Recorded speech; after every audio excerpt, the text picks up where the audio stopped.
Coach Deborah has a passion and purpose to assist young men, ages 15 to 24, to overcome obstacles and build their best lives. She wants to see every young man live out their potential. She has a master's degree in human services counseling, with a major in life coaching. More importantly, she is the mother of 3 boys, who are exceptional, educated, professional men. Coach Deborah believes it is better to train early, rather than need to fix later. She utilizes basic principles and God-led concepts. Sometimes the only thing a young man has is their credibility or their name. The actions they take are based on the decisions they make. Those decisions align with their choices and result in consequences. Coach Deborah can assist you if you are lost, floundering, or confused. Embrace the help and start building your best life today.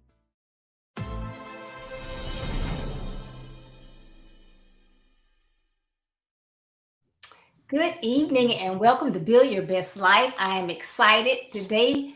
This guest, I have been on pins and needles waiting for him to come on, so I am super excited. But I just want to remind everybody to get your pads and pens and notes, get ready, like and share. Hi, Deric. How are you? I'm great. How about yourself? I'm doing wonderful. Thank you so much for taking the time out to be with us today. You know, our theme this month is reaching out dads. And so I thought it appropriate, since we celebrate dads for Father's Day, that we reach this time to reach out to say, hey, dads, we need you to step it up. Our young men need you, and to be role models and be there for them. So that is our theme for this month. And today, Deric and I are going to be talking about unscheduled maintenance. But before we get started with that, you know, I had heard Deric, I think about a month ago, I was listening to Coach Ricardo and he was on, and I was like, oh my goodness, I want him to come on my show, because it is people like Deric, and you'll hear later on why I say that, but he has a passion. And that passion, I don't want to say too much, but when you hear a story, you'll understand. But I love that he is doing what he is doing and working with young people. And we need more people like Deric to step up. So Deric, can you tell everybody a little bit about yourself? First off, before I get into my own story, I want to tell you thank you for this opportunity to be able to come on your podcast and speak. Also, I want to give a shout out to Mr. Ricardo Miller also, because if it weren't for that opportunity, I wouldn't have this opportunity. You're so welcome. Okay. Well, to be honest, if I was to describe myself in one word right now, it would be striving. Because I had to overcome a childhood that wasn't so easy. And not only that, I went to prison for 17 years, and overcoming those obstacles to the point where I am now, I am definitely striving to do just as your business name says, build my best life. One of the things that I'm actually into right now, I have become a change maker through the Urban Specialist.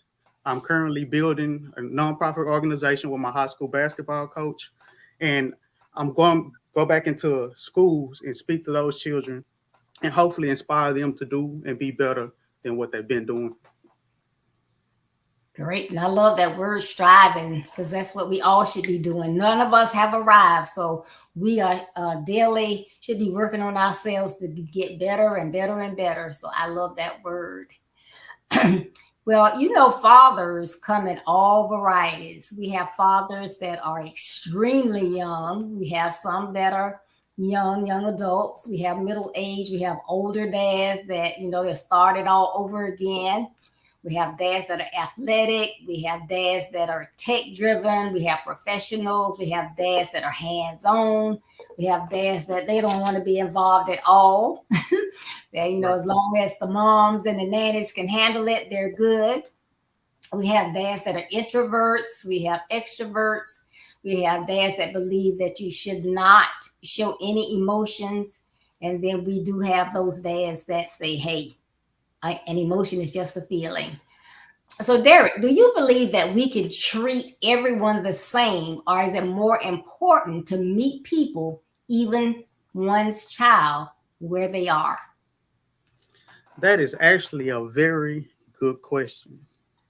And to better explain my point of view as far as it's best to meet an individual where they are, I want to give you an example. Say, for instance, that I'm a doctor, and an individual comes in with a torn hamstring, and another individual comes in with a broken leg. As a doctor, I'm not going to treat the person with the broken leg the same as I would the person with the hamstring tear. So if what we have to do is, because everybody is hurting, every child has different experiences. Right. The only way to really get these children, touch them and bring them to a better place is to actually meet them where they are. Or say, for instance, a child, let's use the example of going to a child coming in, want to ride to go somewhere. If I put in my GPS, the first place I have to put in there is where we're at. Mm-hmm. But take them to where we're going, we have to start exactly where we at. We have to meet the people, the child, exactly where they at. That's right. That is so true. So yeah, everybody is an individual, and we shouldn't put everybody in a bucket together and try to interact with them all the same. I love that. Good evening, Dan. Thank you for tuning in. Yvonne, Peggy, Alicia. Is that? I don't want to. Is Mrs. Durden? How do you pronounce the first name? I don't want to butcher it. Naquisha. Quisha, thank you all for tuning in. Thank you so much. Well, we are all made differently, and we have different working parts when it comes to special features. As an example, an SUV. You can have a basic model that's a V6, has power windows and maybe some door locks. You got another model that's a V8, and it has a towing package. But then you have that third model, it's a V8, it has a towing package, it has an extended length, and it has four-wheel drive. Well, the maintenance requirements may be slightly different. Say the V6 basic model has to be maintained every 3,000 miles, while the V8 extended with the four-wheel drive requires maintenance every 2,000 miles because they're different.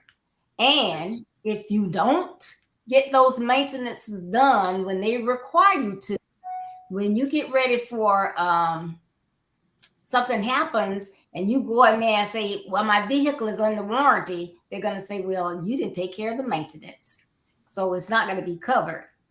So think about young men with various backgrounds. They have different socioeconomical lifestyles, different types and number of parents. There needs to be intentional, individualized relationship maintenance. We got to maintain them individually. So, Definitely. yes. So what are your thoughts about parents, educators, leaders, coaches, and mentors taking that time to learn basic current skills in understanding youth of today? I think that's very essential. I will take you for example. You're a life coach. In order for you to carry that title as a life coach, what did you have to do?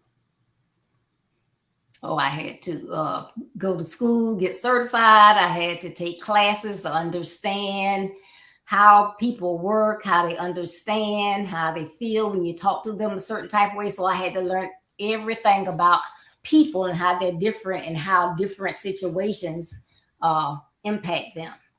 So basically, what you went through in order to gain that title is definitely very important to the success of you being able to fulfill that title. So I think that learning the new skills, because I don't want to really compare it, but people grow as technology grows. Mm-hmm. So the children that grew up with us in my time is very different from the children that's growing up now. And if you try to use the tools that we used back then with children now, you're going to be way off of trying to get them to the right perspective or to the right point that they need to go. Right. So I think that to answer your question, it is very, very important for people to stay in tune with the skills that's necessary now. Because the individual who got a job, say for instance, you worked in a factory 30 years ago, the same techniques and skill that you had 30 years ago, it's not going to work now, even in a manufacturing. So it's definitely not going to work with children or individuals because we change at the same time as technology. Yes.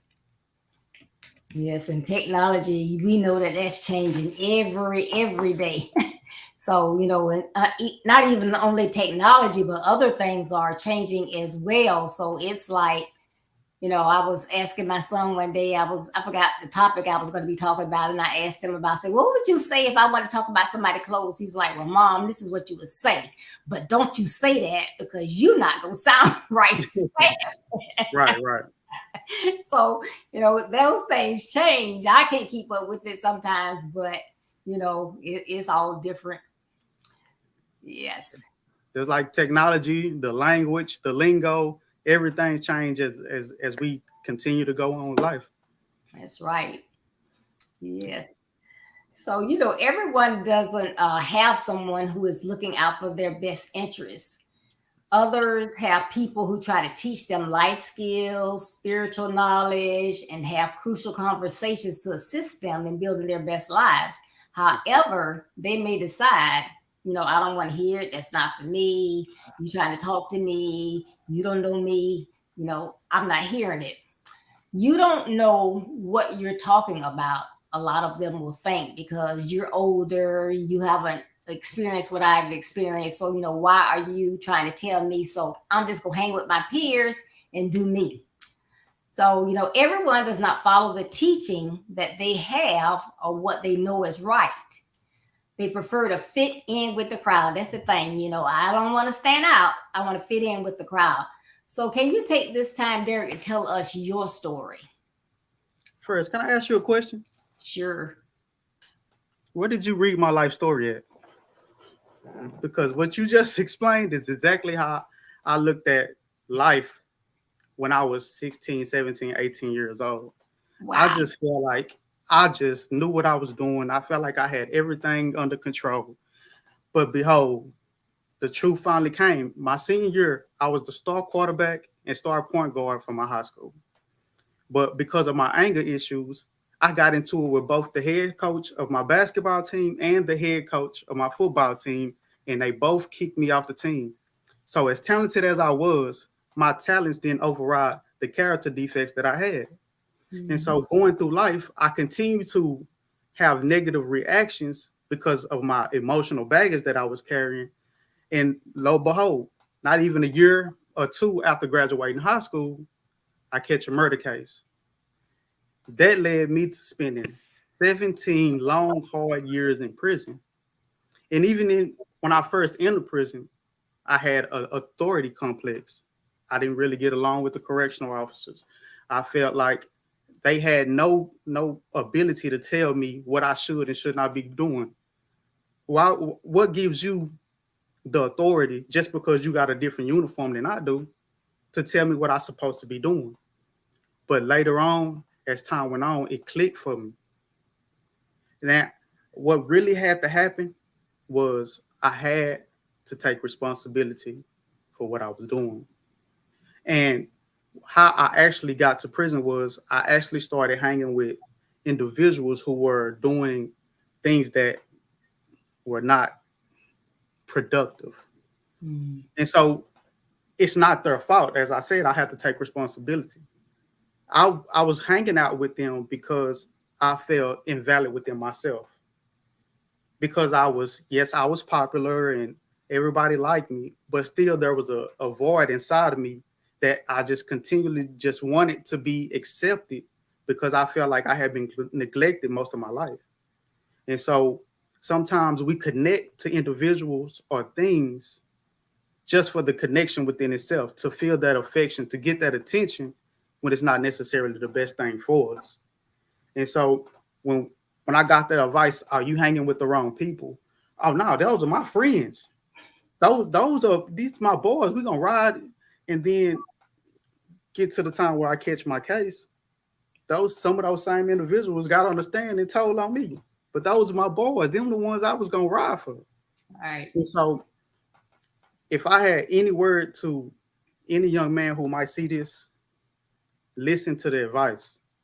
The people who you feel like may be your friends, 9 times out of 10, you won't even be speaking to them 5, 10 years down the line.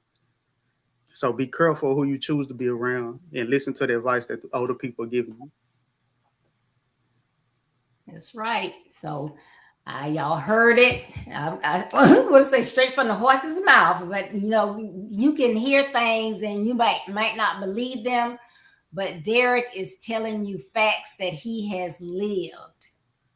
So that's why it's so very important. When I talk about that, people, associates are one of my building materials, Deric. And people sometimes we get that's my boy. We've been down since we was in 3rd grade.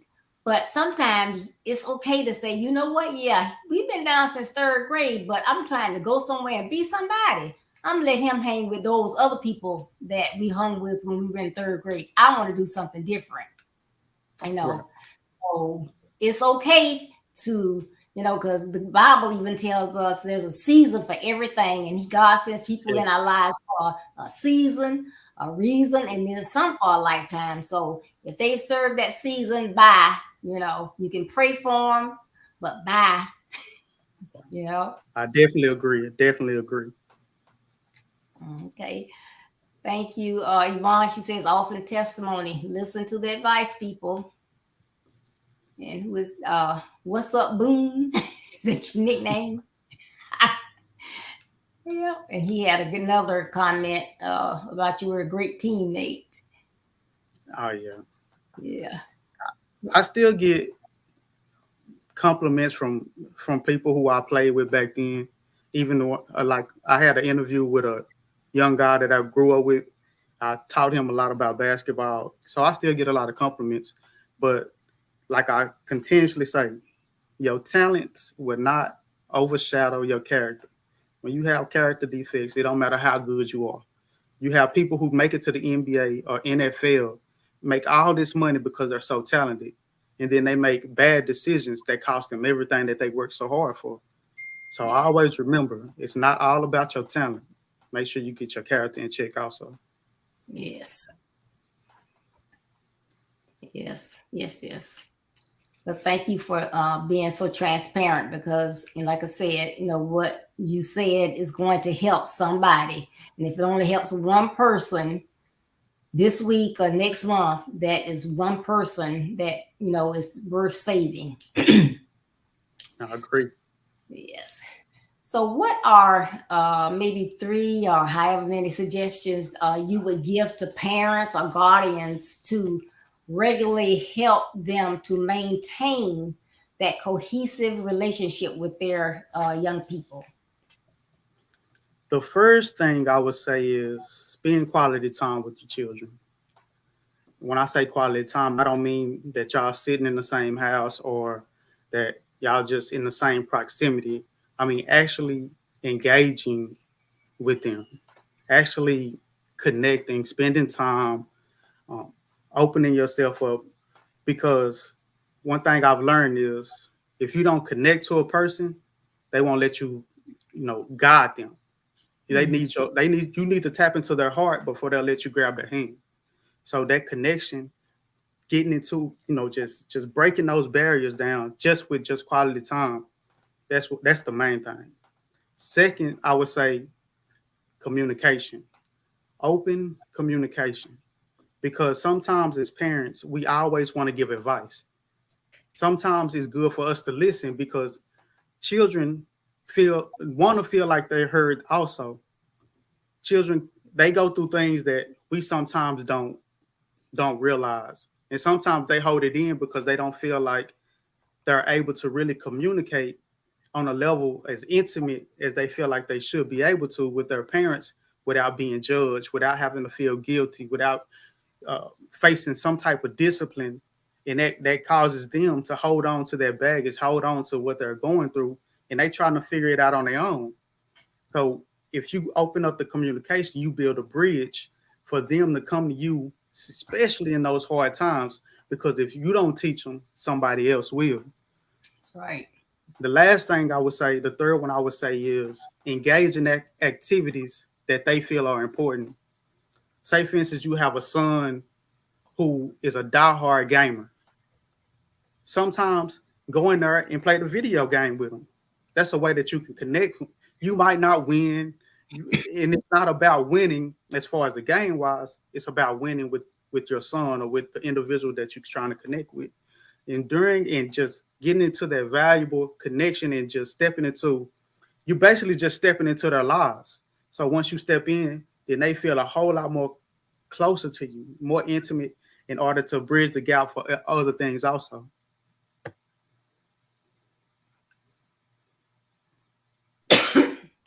Excuse me. Yes. So those are three key things that, parents can do to spend quality time. Like you say, just because you're in the house together, that doesn't mean you're spending quality time. Because, this right here is become the devil. Because even you're at the kitchen table, somebody got this and fumbling with it. Spending quality time is talking, having conversation, asking them what they did that day, what happened in school or whatever, and answering it. Can I add something else to that? Sure.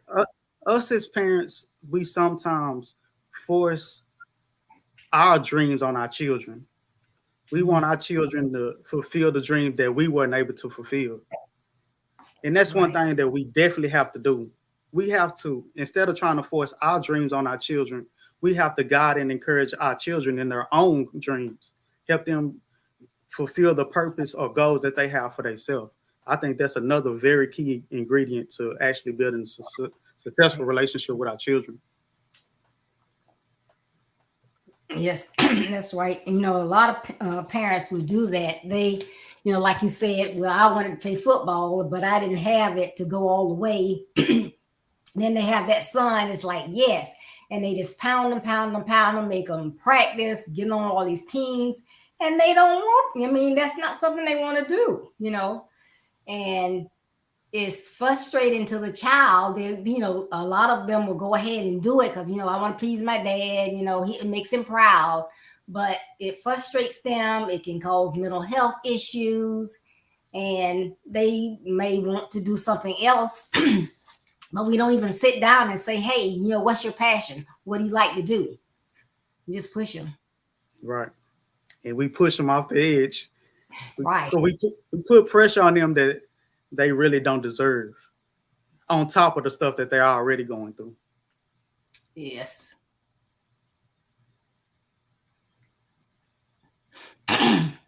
Okay.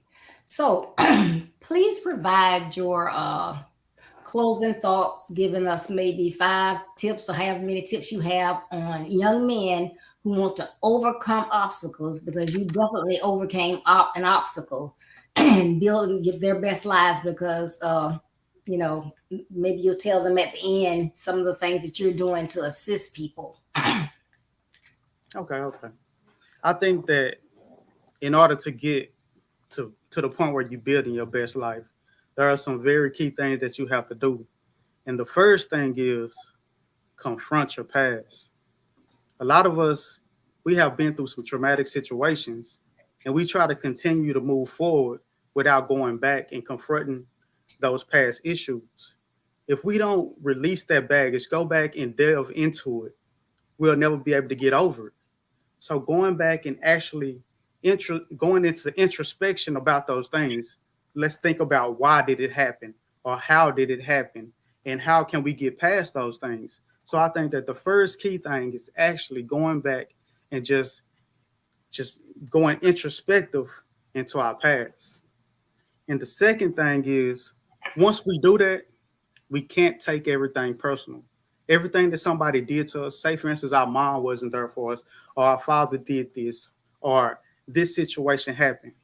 We can't take it personal. We have to we got to get to the point where we understand people do things that they feel is best. And 9 times out of 10,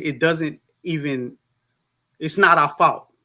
A lot of times we blame ourselves for things that happened to us that we couldn't control. Right. And so going back and just saying, how, you know what, this person did this to me, but I can't take it personal. This person did this because they felt like this was the right thing to do, even though it wasn't. We're not, when we say that, we're not saying that, oh, it was okay for what they did. We just saying that we know that we're not responsible for it. Right. So the next thing I would say, once we get to the point where we feel like it's not personal, we have to forgive. So if somebody did that, forgiveness, I've read over and over and over, forgiveness is not for the other person. We're not letting that person off the hook. We're not saying that, hey, what you did was okay. Forgiveness is us releasing the negative energy within us that is a byproduct of the things that happen to us. Once we forgive those people, that gives us the momentum to take another step forward instead of continuously stepping backwards every time that situation or that event comes to our mind. We go back there and we get stuck, and it stops us from moving forward. So forgiveness is that opportunity to take that step forward on the track to building our best life. The next one is define where you want to go. Mm. You got to understand where you want to go in order to get there. Because if not, you're going to be drifting. And when you're drifting, you're going to run into a whole bunch of different things that you might not need to be a part of. When you're drifting, you're going to run into different people, places, or things that is not in line with your purpose. So once you define where you want to go, then you can definitely tell when you're going on a detour. You can tell when you're drifting away from the path that you need to go on. This person or that place or interacting with this over here, that's not in line with what I'm trying to do. So once we have that definition, then we know we can stick on it. We can continue to travel down that road without looking this way or that way, because we already know. Looking sideways or looking backwards in the rearview mirror, we're liable to crash. So be sure that you understand where it is that you're trying to go. And lastly, place yourself with people, places, and things that are in line with where you're trying to go. If it is a mentor, if it is a teacher, something or someone who is definitely being where you're trying to go. That's the only way that you can make room to make mistakes, because that individual has made some of the same mistakes that you might as you walk along this path. And so therefore that person that allows you the permission to kind of miss some of those mistakes, and they can guide you to get to where you're trying to go a lot faster. And hanging out in the right places. Like if you're trying to be a motivational speaker, you would like to go to Toastmasters. If you're trying to be a activist, you want to hang out with other activists. You want to go to places like I go, Urban Specialist, where I became a game changer. And it's just different things like that. Placing yourself in the right places and staying away from the wrong places. Because a lot of time it's not just about everything that you do. A lot of time it's about some of the things that you don't do also. Right. So to get to where you're trying to go, some of the things that I have in store right now, I have a YouTube channel where I actually tell stories about my past, my prison experience, different things like that. And I actually have a video of my release and all those different type of things that I'm actually trying to build on YouTube.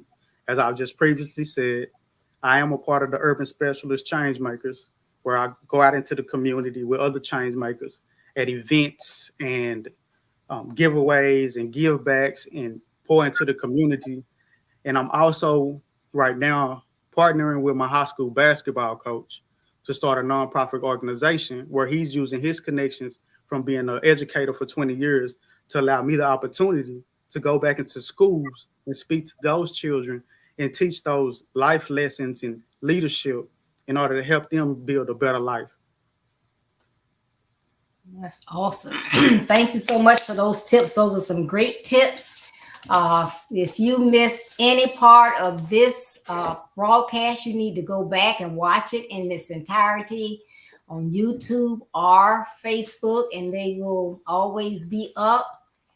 All you have to do is go to Build Your Best Life, and you will see the videos on Facebook, Twitter, and YouTube. Build Your Best Life, and subscribe to my page, my YouTube page, and my Facebook page so that you can see other broadcasts that we have. But thank you so much, Deric. I loved everything that you said. I knew that you was going to be a blessing, and this has been some great information that you have shared. Is there anything else that you thought of that you would like to tell people, you want people to know? You can connect with me on Facebook and Instagram at my name, Deric Durden, DericDurden. Also on YouTube at Deric Durden LLC, and also on Snapchat at Deric Durden. But if I wanted to leave with anything, this is one key thing that I learned: the power of association. Like they say, your network is your net worth. The most people fail because they hang with the wrong people. We take in the wrong information. We take in the wrong things. But I truly believe that when you get around the right people, people will help you. A lot of people are scared to ask for help. People are out here that's willing to help you get to that next level. And that's one key thing. Do not be afraid to ask for help. That's good. I think, excuse me, got a comment about that as well. Strong plan advice, keep your focus, and I'm rooting for your success on this journey. That's awesome. But yes, thank you so much. And I did subscribe to your YouTube channel. I watched the video. It was great. So thank you so much for doing what you're doing, reaching out to assist others.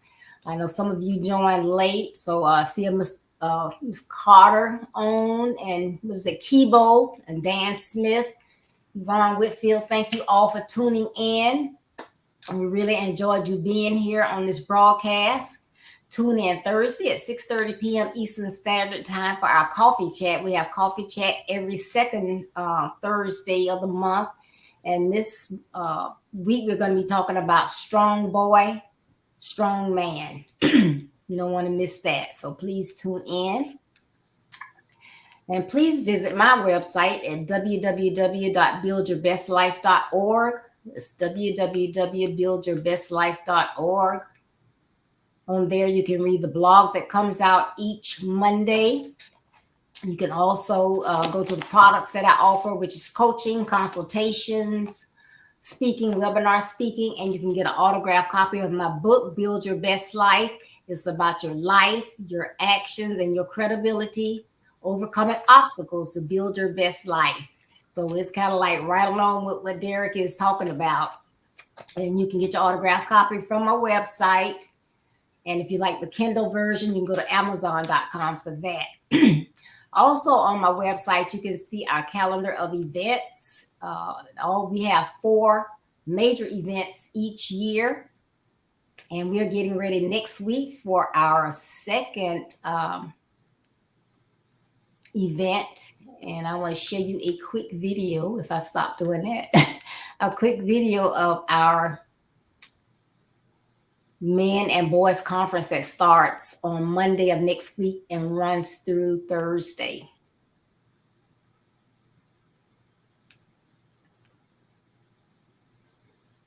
Build Your Best Life with Coach Deborah D. Smith invites you to our 4th annual virtual Men and Boys Conference.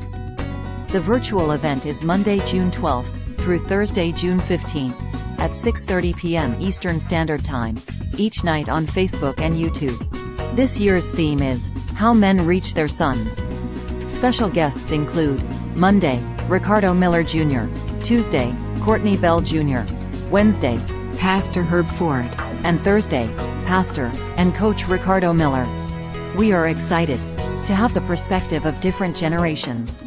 We believe everyone will be able to gain fresh insight and years of experience in how men can reach their sons. This event will give you the tools you need to reach young men. Visit www.buildyourbestlife.org for more information. So I hope that you can join us next week. If you're busy on one of those nights, you can go back and watch the rewind. But I I guarantee you will enjoy it if you tune in. So hopefully you will do that. Again, thank you so much, Deric, for being on. And don't be surprised if I knock on your door for you to come back. Okay. Thank you. You're welcome. And thank you everyone who tuned in today. And you are welcome at any time to join us. We have broadcasts on Tuesdays and Thursdays at 6:30 p.m. Eastern Standard Time and Saturdays at 9:30 a.m. Eastern Standard Time. So we hope to see you again. Remember, as you go along your busy day, you may encounter a young man that has lost his way. Don't shake your head. Don't steady your pace. Stop, reach out, and give the young man a helping hand. And remember, building your best life is our business. That's not a slogan, it's our commitment. I love you. Be blessed, stay safe, and I'll be looking for you on Thursday. Thank you, Deric. All right. Good night.